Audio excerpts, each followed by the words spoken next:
When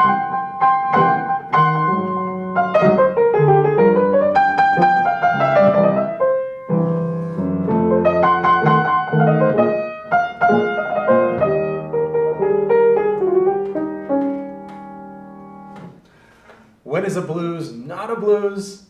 When it's G Baby, Ain't I Good to You? Hey, I'm Ron Drotos from KeyboardImprov.com, and thanks for joining me here for my 130th installment of Journey Through the Real Book. And this is G Baby, Ain't I Good to You? It's in the Real Book, it's 130th tune, and it's by Don Redman, who's not exactly a household name in jazz, but should be. I mean, at least for me and you, should be a household name in our households, because he was really instrumental in the rise of the big band, the development of the big band as we know it, the big jazz band, 16-piece jazz band. Really in the mid to late 1920s, he was the one who was starting to arrange, like, saxophone section or harmonies that were leading away from the early New Orleans jazz sound into maybe the sounds of Fletcher Henderson, Benny Goodman, Duke Ellington at that time. And even at that time, Duke Ellington and he were contemporaries, a little earlier, but they influenced each other, I'm sure. Don Redman wrote some of the arrangements for Louis Armstrong's Hot 7 recording, so he was really there, really early on, and then kept going, and wrote some really great tunes as well, including this one. And it sounds like a blues, right? We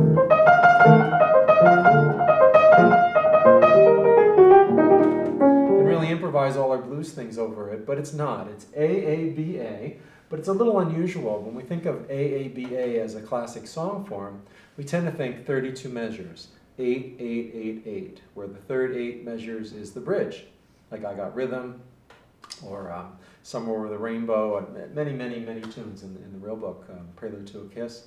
But this is a little different. There are only 4 measures each section, so it's a 16-measure tune. And this is interesting because over time, things get codified. In the early days of jazz, a tune could be 16 measures, or 8 measures, or 12, or 32, or whatever. Or if you're Cole Porter writing pop songs that were played by jazz musicians, they could be 108 measures long, or Begin the Begin, however long that is. Very creative, early stages of a new art form, first couple decades, anything goes. Then after a while, it's like, okay, it's going to be 32 bars, generally speaking. Things get codified over time. So it's bluesy without being a blues. And it really helps to get to know some of the lyrics, at least. You don't have to know the lyrics to everything you play. There's a famous quote, and I don't know if it was Lester Young or Ben Webster or some sax player of the 30s or 40s, 50s was playing, and he stopped in the middle of the melody. And someone said, "What's the matter? Why'd you stop?" He said, "I forgot the lyrics."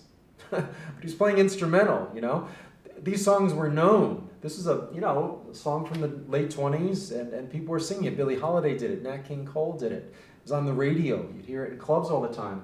So you knew when you got to that part, that's the title. G baby, ain't I good to you? It helps us play it a little differently, a little more authentically, a little more with a vocalist sense of phrasing on an instrument. It's sort of like if you think of a pop song now or a classic rock song that we hear all the time, like Let It Be by the Beatles. It would be impossible to play Let It Be without knowing at least some of the lyrics. Speaking words of wisdom, let it be, right? You know that as you play it. It helps you play it. So it's worthwhile getting to know some of these lyrics.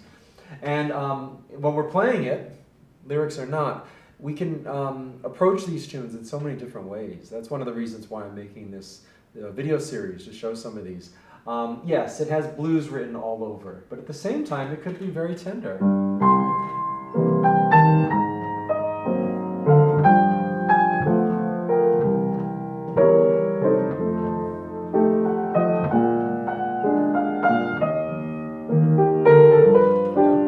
Play between these two extremes, bluesy, tender, and then find all those shades in between.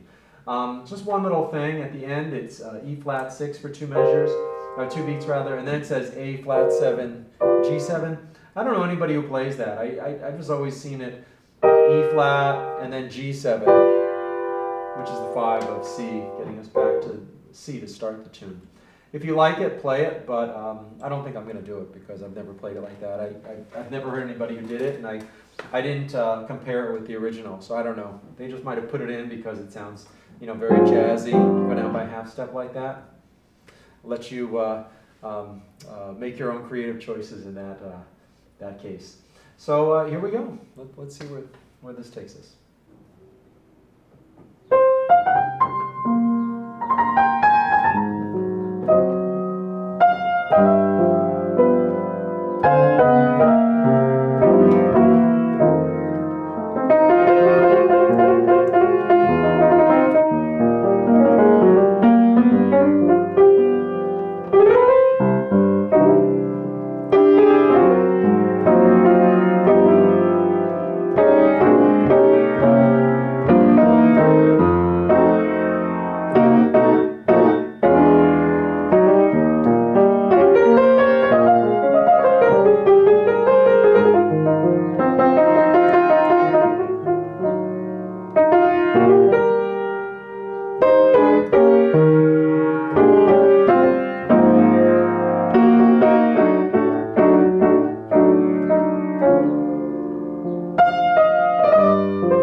tune, right? If you haven't played it, try it, give it a try. It's, like I said, it's going back to the early days of jazz, 1929, and you can really play between the extremes of very bluesy and very melodic, or very lyrical, or soft or tender, and see where it takes you. And you know, it ties in with just this whole way we learn jazz. There's no one correct way. There's so much generic jazz instruction out there, and it's fine for a while, but at some point you can go deeper, and you can really get into this music in a way that's really heartfelt. And it's not after you've been playing for 5 years. It's you learn a chord or you learn a scale, you can immediately go there. And that's what I really think our opportunity is. And it's sort of getting lost, because everybody's so much in like, okay, I play this scale with this, I play this with this, and I'm thinking so hard, and it all sounds the same, and it's kind of generic, and I'm playing with the same play-along tracks everybody else does. And these jazz musicians all had their own voice pretty much from the beginning, and we can still do that. But it takes the initiative, our own self-initiative, to dig deep right from the beginning. So that's my pep talk for today. Thanks for being here. If you want further instruction, check me out at KeyboardImprov.com. I'd love to help you either with my video course or with individual Skype lessons. Enjoy your own journey through the real book and your own playing. Next time we're going to, Wes Montgomery, Full House. Fast forward to the 1960s. I'll see you then.